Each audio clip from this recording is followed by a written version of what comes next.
अस्सलाम वालेकुम दोस्तों, उम्मीद करता हूँ आप सब खैरियत से होंगे। आप देख रहे हैं मिक्सिंग वर्ल्ड। अगर आप हमारे चैनल पर न्यू हो तो हमारे चैनल को सब्सक्राइब और बेल आइकन को ज़रूर प्रेस कीजिएगा, क्योंकि हमारी आने वाली हर वीडियो सबसे पहले आप तक पहुँचे। आज हम जिस मूवी को एक्सप्लेन करने वाले हैं वो फ्यूचर से एक रोबोट पर मबनी है। तो दोस्तों, मूवी का नाम है ज़ीरो और जो इस मूवी का हीरो है उसका नाम है जीरो। तो दोस्तों, ज़रा सोचो, अगर आपको किसी लड़की से प्यार हो जाए और बाद में पता चले ये तो फ्यूचर से आई हुई एक रोबोट है। इसी तरह होता है जीरो के साथ। कहानी स्टार्ट होती है 2008 में, जहां एक जीरो नाम के लड़के को दिखाया जाता है। उदास घूम रहा होता है क्योंकि हर साल वो अपना बर्थडे अकेले ही मनाता और वो अपना गिफ्ट भी खुद ही खरीदता था। तभी उसे अपने पिछले साल की याद आ गई। इसी मॉल में उसे पिछले साल एक खूबसूरत लड़की मिली थी, जिसे देखते ही जीरो को उससे प्यार हो गया था। उसी टाइम वो मॉल से कुछ कपड़े चुराती है, लेकिन किसी को पता भी नहीं चलता और वो जीरो को देख के मुस्कुरा रही थी जैसे उसे जानती हो। उसके बाद वो दोनों एक रेस्टोरेंट में चले जाते हैं और मेन्यू पे सब खानों को ऑर्डर दे देती है, जिसकी वजह से जीरो को अपनी जेब हल्की लगने लगती है और वो किसी भूखे एलियन की तरह खाना ठूस रही थी। जीरो ये देखकर बहुत परेशान होता है कि उसे इसका बिल भरने के लिए कितनी प्लेटें धोनी पड़ेंगी। जीरो ये सोच ही रहा होता है कि वो उससे बिल ले लेती है और कहती है, मैं ये देख लूँगी, तुम जाकर बाहर मेरा वेट करो। और जीरो उसका बाहर वेट करता है, लेकिन तभी वो बिना बिल पे किए वहाँ से भाग रही होती है, जिसे जीरो देखकर वो भी उसके पीछे भागने लगता है और रेस्टोरेंट का मैनेजर भी इनके पीछे भागने लगता है। आखिरकार वो दोनों इस मैनेजर से बच जाते हैं। फिर लड़की जीरो को कहती है कि वो अपनी आंखें बंद करे और वो बताती है कि वो फ्यूचर से आई हुई है। ये कहकर वो वहाँ से भाग जाती है, लेकिन जब जीरो अपनी आंखें खोलता है तो उस अनजान लड़की को वहाँ ना पाकर बहुत उदास होता है। इधर पास में एक आसमानी बिजली जो ज़मीन पर गिर रही थी और एक जगह इकट्ठी हो रही थी की रोशनी चारों तरफ फैल रही थी, लेकिन तभी पता चलता है ये तो वही लड़की है जो एक साल पहले जीरो को मॉल में मिली थी। फिर वो शहर की तरफ बढ़ती और उसे रास्ते में कुछ चोर मिलते हैं जो अपना चोरी किया हुआ माल टटोल रहे थे।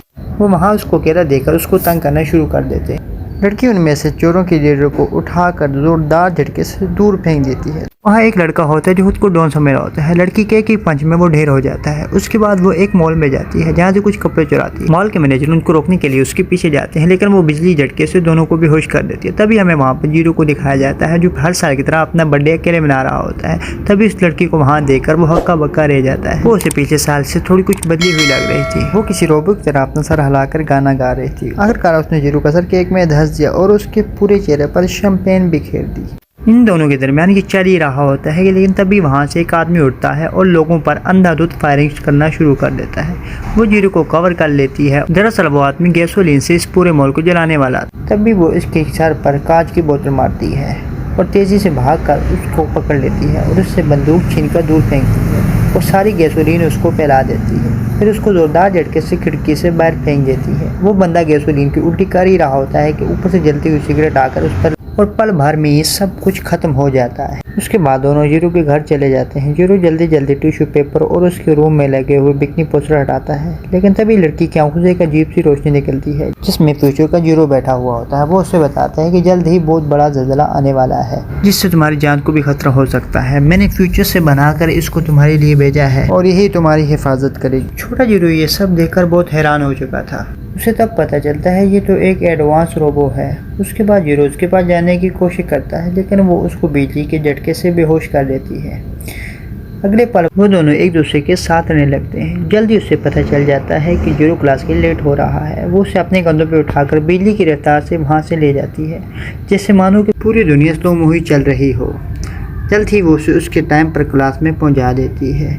उसके बाद वो उसे एक आम लड़की बनाकर अपने दोस्तों से मिलवाने ले जाता है, जहाँ पर एक पैक पीते ही उसकी बत्ती घूम जाती है और वो किसी हॉरर मूवी की तरह अपना सर 360 डिग्री पर घुमाना शुरू कर देती है। जीरो उसको जल्द ही वहाँ से ले जाता है। जीरो के दोस्तों को अपनी आंखों पर यकीन नहीं हो रहा होता। 3 शिफ्ट होता है। हमें दिखाया जाता है जीरो दुकान पर काम कर रहा है। तभी वहाँ पर एक ट्रक ड्राइविंग करते करते सो जाता है। तभी उसके आगे एक छोटा बच्चा खेलता आ जाता है। ट्रक उसकी तरफ तेजी से बढ़ रहा होता है, लेकिन तभी वो लड़की बिजली की रफ्तार से आकर उस बच्चे को बचा लेती है। जीरो कहीं न कहीं उसको अंदर से चाहने लगा था।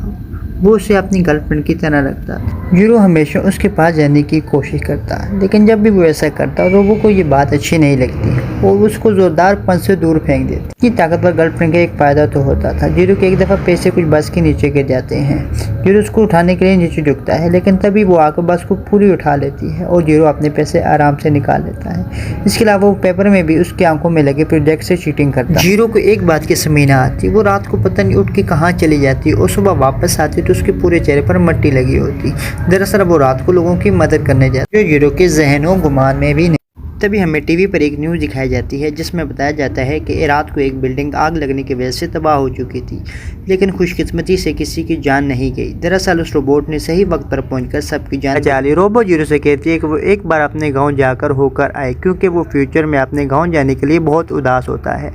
अपने गांव की बात सुनकर जीरो ज़ोर ज़ोर से रोने लगता है और कहता है उसका गांव तो बहुत पहले एक भूकंप की वजह से तबाह हो चुका है, लेकिन रोबो कहती है कि हम भूकंप आने से पहले के दौर में जा सकते हैं, जिसे जीरो सुन के बहुत खुश होता है। फिर वो दोनों सफ़र के लिए निकल जाते हैं और जल्द ही जीरो के गाँव में पहुँच जाते हैं, जहाँ पर जीरो देखता है अपने बचपन के जीरो को और अपने साथ अपनी माँ को, और खजाने के तौर पर छुपाई हुई वो तस्वीर जिसमें वो और उसकी माँ होती है। जीरो ये देखकर बहुत खुश होता है और रोबोट का शुक्रिया अदा करता है। जल्द ही वो दोनों अपने समय में लौट आते हैं और जीरो रात को सोचता है कि रोबोट भी उसके लिए वही कुछ महसूस करती है जो मैं उसके लिए करता हूँ। और फिर सुबह होती है और टीवी पे दिखाया जाता है कि पुलिस वालों ने चारों तरफ से एक स्कूल को घेर के रखा हुआ होता है। ऐसा लेकर आतंकी ने बच्चों को बंदी बना के रखा हुआ होता है, लेकिन तभी हमें दिखाया जाता है कि एक लड़की बड़ी स्पीड से जाकर उस आतंकी को जोर से पकड़ खिड़की से बाहर फेंक देती है, जिसे पुलिस अरेस्ट कर लेती है। ये सब जीरो देखकर बहुत खुश होता है, क्योंकि उसकी गर्लफ्रेंड तो एक सुपर हीरो निकली। अब जीरो उसकी मोहब्बत में लट्टू हो चुका था। वो उसे किस करने लगता है, लेकिन रोबो में फीलिंग नाम की चीज़ कहाँ। वो जान गया था कि जैसे मैं रोबो के लिए फील करता हूँ, रोबो उसके लिए कभी भी नहीं कर सकती। लेकिन भाई प्यार के आगे लॉजिक वोजिक कहाँ चलती है। फिर वो रोबोट को जेलस करने के लिए किसी और लड़की से इश्क फरमाने लगा, लेकिन इस बात से रोबो को घंटा फर्क ना पड़ता था। अब उसने देखा कि रोबोट को उससे घंटा फर्क नहीं पड़ता। फिर उसने उसको जेलस करने के लिए लड़की को किस करना चाहा, लेकिन उसने थप्पड़ दे मारा। रोबोट को ये बात अच्छी नहीं लगी और उसने लड़की को पकड़कर जोर से दूर पानी में फेंक दिया। फिर उसको रोबोट पर बहुत गुस्सा आया और वो उस पर ज़ोर ज़ोर से चिल्लाने लगा और वहाँ से चले गए। फिर वो दोनों वहाँ ही पहुँच गए जहाँ पर लास्ट टाइम उन्होंने अलविदा कहा था। उसने रोबोट को अपनी आंखें बंद करने को कहा और वो वहाँ से चला गया। जीरो एक नॉर्मल ज़िंदगी गुजारने लगा था, लेकिन उसको रोबोट की कमी कहीं ना कहीं सता रही थी। लेकिन उसके बावजूद मना करने पर रोबोट उसकी सेफ्टी के लिए हर वक्त उस पर नज़र रखती थी। उसने जीरो के लिए एक पालतू बिल्ली भी लाई ताकि उसको अकेलापन महसूस ना। एक दफ़ा जीरो जब अपने रूम में था तो अचानक एक खौफनाक ज़लज़ला आ गया। जीरो ने खुद को बचाने के लिए वहां से भागना शुरू किया, लेकिन उसने देखा कि बाहर सब बिल्डिंगें एक एक करके मिट्टी में मिल रही थी। उसका फ्लैट भी टूटने लगा था। अब जीरो का पूरा फ्लैट भी टूट चुका था। जीरो जैसे ही नीचे गिरने वाला होता है तो उसकी गर्लफ्रेंड रोबो आकर उसको बचा लेती है। जीरो उसको गले लगाता है और उससे माफ़ी मांगता है, लेकिन अभी खतरा टला नहीं था। पूरा शहर तबाह हो चुका था। सड़क पर लोग अपनी जान बचाकर भाग रहे थे और बड़ी बड़ी बिल्डिंगें गिर रही थी। रोबोट का जीरो को एक महफूज जगह लेकर जा रही थी, लेकिन तभी एक ट्रक उनकी तरफ तेजी से बढ़ रहा था। रोबोट ने जीरो को साइड पे फेंका और खुद ट्रक के आगे आ गई। एक पल तो जीरो को लगा जैसे रोबोट अब खत्म हो चुकी है, लेकिन अगली सेकंड रोबोट बिना जख्मी हुए वहां से निकल आती है, जिसे देखकर जीरो उसे अपने गले से लगा लेता है। रोबोट ने देखा कि उनके पीछे वाली बिल्डिंग गिरने वाली है। रोबोट जान चुकी थी कि उनके पास भागने के लिए वक्त नहीं है। रोबोट ने जीरो को जोरदार धक्के से गाड़ी की तरफ फेंका और पूरी बिल्डिंग रोबोट पर आकर गिर गई। जीरो को दुख मनाने का टाइम भी नहीं मिला, लेकिन एक बार फिर से जमीन हिलने लगी और जमीन बीच में से टूट गई। जीरो ने खुद को बड़ी मुश्किल से रोक के रखा हुआ था। रोबोट गर्ल अभी मरी हुई नहीं थी। उसने वहां से निकलने के लिए अपने हाथों की पूरी ताकत का इस्तेमाल किया, जिससे उसके नीचे का शरीर वहीं रह गया। लेकिन वो भी हार मानने वालों में से नहीं थी। वो अपने हाथों के बाद चलकर जीरो के पास गई और उसको ऊपर खींचा। जीरो ऊपर आया तो उसने रोबोट की हालत देखी तो वो बेहद डर गया।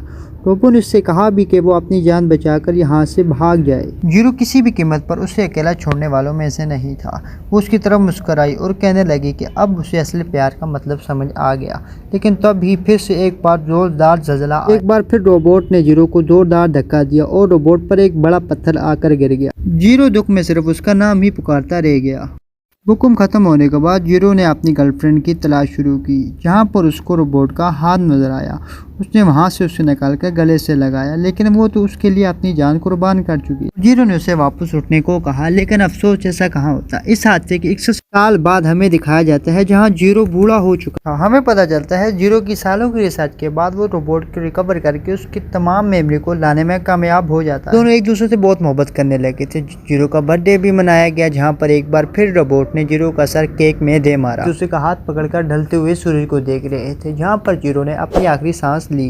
कुछ सालों के बाद एक लड़की म्यूजियम में आई हुई थी। उसने देखा कि उसकी शक्ल की तरह की एक रोबोट वहां रखी गई थी जो हूबहू उसकी तरह ना दिखती थी, गोली लगी हुई थी। उसने सबसे ज्यादा दाम देकर उस रोबोट को खरीद लिया। उसने रोबोट की सभी यादों को देखा जिससे उसे भी जीरो से प्यार हो, इसलिए उसने समय में पीछे जाकर जीरो से मिलने का फैसला किया। ये वही लड़की है जिसे हमने कहानी के शुरू में देखा था, जो जीरो को देखती ही उसके प्यार में पड़ गई थी। लेकिन वो जीरो से कभी कुछ कह नहीं पाई क्योंकि उसे अपने समय में वापस लौटना था, और इसीलिए उसने जीरो को अपनी आंखें बंद करने को कहा ताकि वो उसके आंसू ना देख सके। और वो वहां से रोती हुई जब जीरो रोबोट को मलबे में ढूंढ रहा था तो वो वहां पर फिर से आ गई, क्योंकि वो कभी अपने समय में वापस गई ही नहीं। उसने फैसला कर लिया कि वो अब अपनी सारी जिंदगी इसी समय में जीरो के साथ बिताएगी। उम्मीद करता हूँ हमारी आज की स्टोरी आपको अच्छी लगी होगी। मज़ीद इस तरह की स्टोरियों के लिए हमारे चैनल को सब्सक्राइब, लाइक और शेयर लाजमी कीजिएगा और बेल आइकन को भी प्रेस कर दीजिए। आपको हमारी आज की वीडियो कैसी लगी कमेंट करके ज़रूर बताइएगा। जल्दी मिलेंगे न्यू वीडियो में।